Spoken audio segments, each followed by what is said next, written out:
Alright guys, today I've been still dealing with a brake problem where these rear brakes here are still locking up in the wet weather. So what I'm going to show you how to do today is, I think my problem is, I'm hoping it is that my rear brakes, I haven't adjusted them or even looked at them in like 2 years. So what I'm going to show you how to do is adjust drum brakes on my truck, and this adjustment is pretty similar to any drum brake, because every drum brake, no matter what kind, what car or truck, it has an adjustment screw. It's called a self-adjuster, and they're supposed to adjust themselves, but you know, everything's supposed to do what it's supposed to do. So obviously you start by taking off the wheel.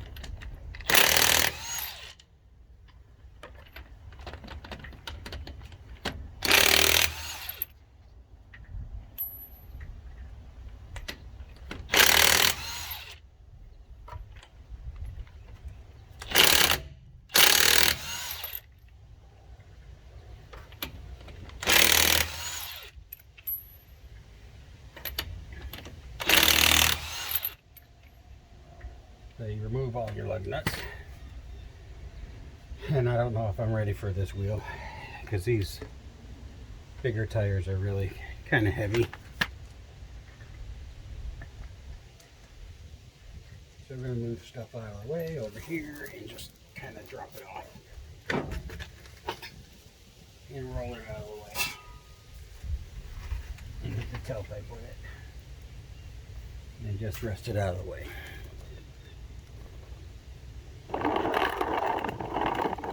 I'm going to try to move you guys in a little closer.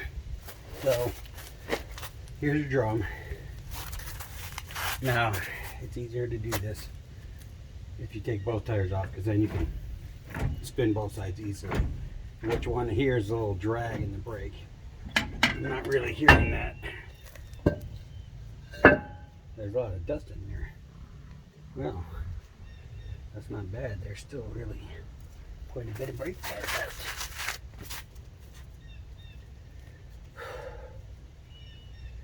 So I'm going to move the camera around a little bit and try and get you a better angle of the self-adjuster, which is here.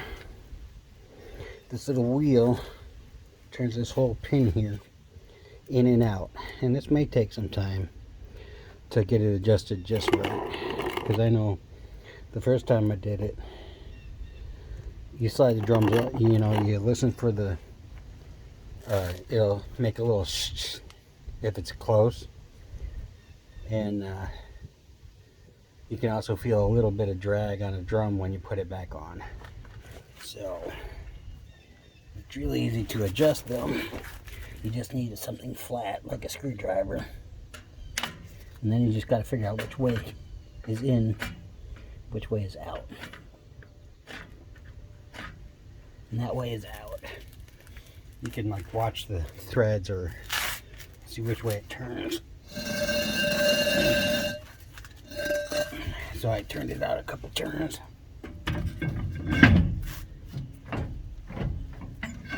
It still slides off way too easy.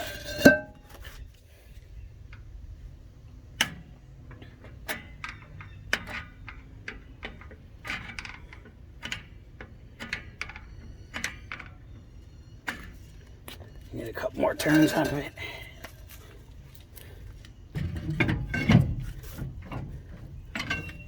Still not good.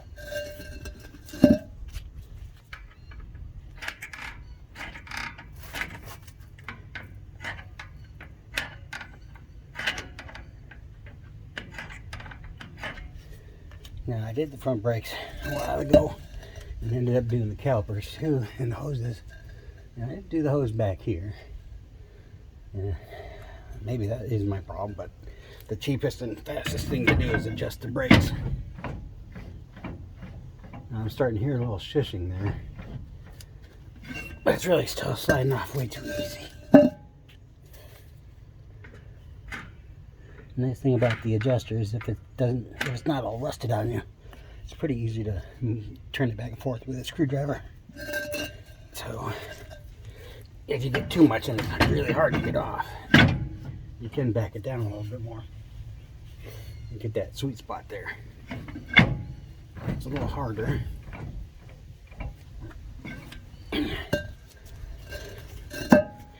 Because I did it too much the first time I did this, and the left side got really warm. It was very hard to move, which was too much.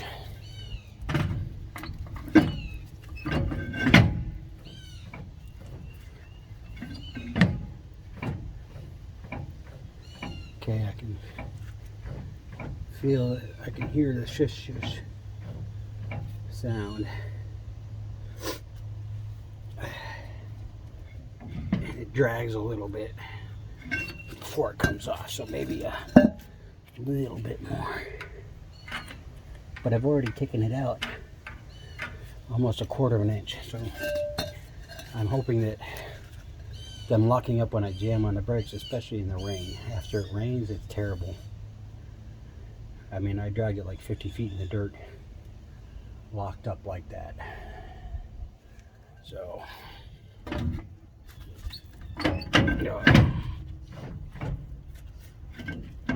that's definitely better.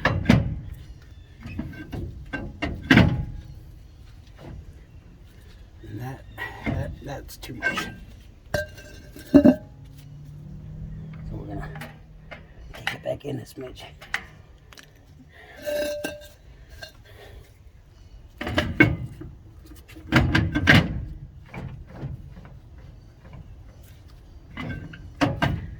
And there you go. It's dragging. You can feel a little drag even when you take it off. And that's what you want.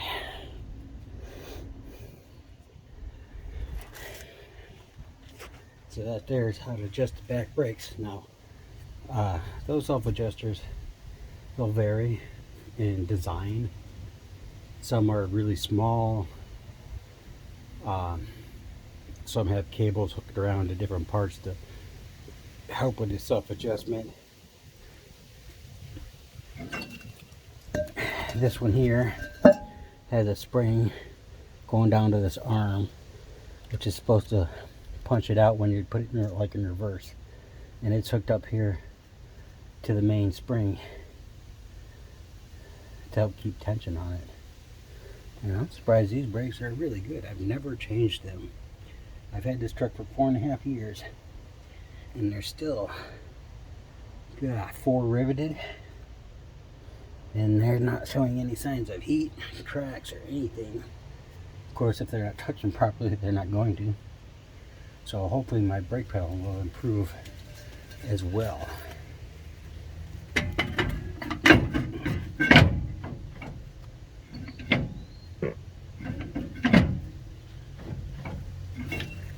I might take that out just a touch, just a little more tension. Not much. Finding that sweet spot's the fun part. Because it's, you feel it, a bit of drag there.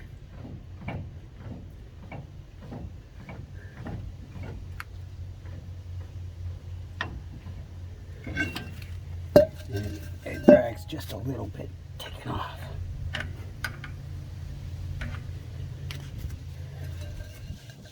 I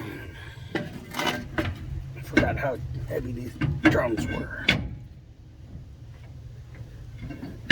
Okay, I can really feel the drag on that. So I think we're done with this side. So that's how you do it. I'm not gonna do both sides. There's really no point in showing you both sides. They're both the same. But next job under here is I don't like the way the truck sits.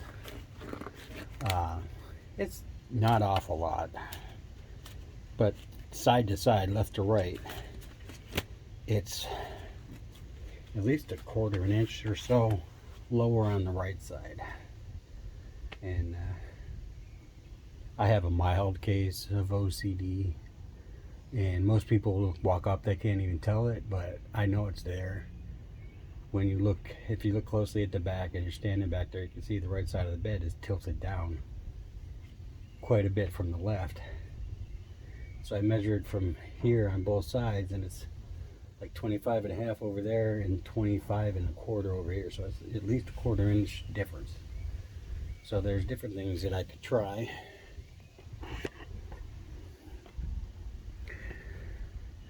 What I have here with me today that I was thinking about doing is the shim plates in here. There's a shim plate in each spring here, and I have one, but they're not a full 1/4 inch. And I thought about taking the center bolt out here and opening up the spring pack again, because when I put the add leaf, which is right here, these are new bolts, and this one's a little crooked, but if you look over there, that one's really crooked and I have to fix it. I have 2 brand new pins, so I doubt I'm going to get to that today because I have a party to go to later.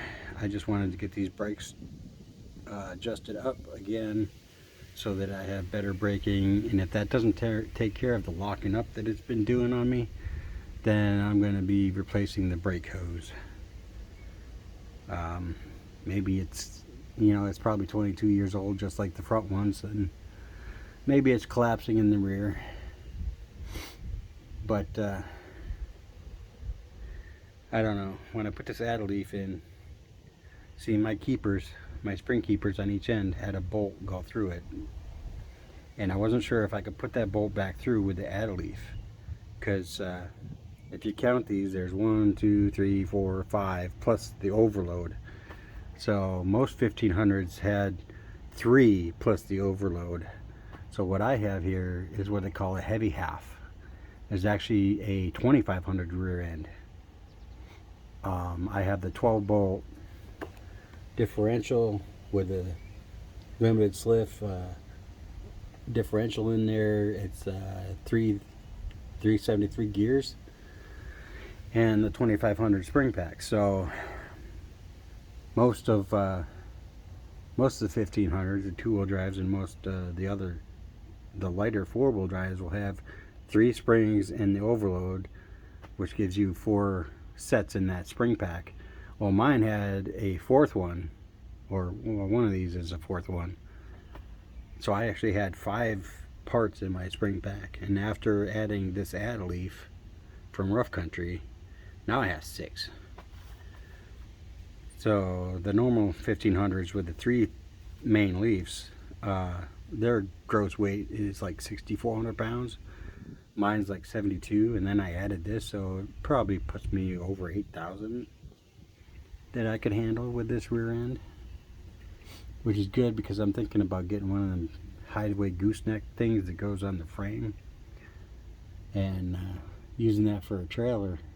If I get a car hauler, I want to try and get a gooseneck car hauler, and then I can haul that without a problem because I have all the extra strength in the rear, which is kind of awesome. So probably the next video I do is probably going to be taking these leaf packs apart again, fixing this bolt's not too bad, it's just tilted a little bit, but my boss seems to think that because I don't have those bolts in the keepers, that the axle wrap, whenever your axle always moves up and down. It moves like this when you hit the gas and let off the gas, and it does it without these blocks. They just do that. It's how they do it. It's how they work, especially when you get on the gas. So I haven't been really getting on the gas, but with the blocks it just amplifies the rock effect of the axle. And he thinks that because I didn't put those bolts back in, which I didn't know if I could, but honestly I think I can. I cleaned them up already, so they're not all rusted. He thinks that because their springs are not being kept together at each end, that might have stripped out that left pin, which is why it's crooked like that. So I am going to tackle that in the next video. I already have two pins to replace those bolts, or those center bolts with. It's just a threaded screw, and I'll I'll hook you guys up with a video on that, because if you ever have a broken spring or anything, you don't have to take the whole thing out of the truck. You can do it right in the truck if you want to. It's super easy. So if anybody ever tells you, well, you got to remove it from the shackles and take the whole thing out of the truck, unless you break this main top spring, you can replace any one of these other springs easily without tackling the bolts back here, the shackle bolt here, or the main hookup bolt there, because those are usually hard to get out, especially on the driver's side, because they've run through to the outside of the frame and you got a gas tank over there. And I've watched some people struggle with that with videos on YouTube, and yeah, I'm not going to do that unless I break the main leaf. So, but anyways, that's for a future video. As far as the adjustment of the brakes, I hope you enjoyed that. I'm going to get the other side done and get the wheels back on. So y'all have a good day till the next video.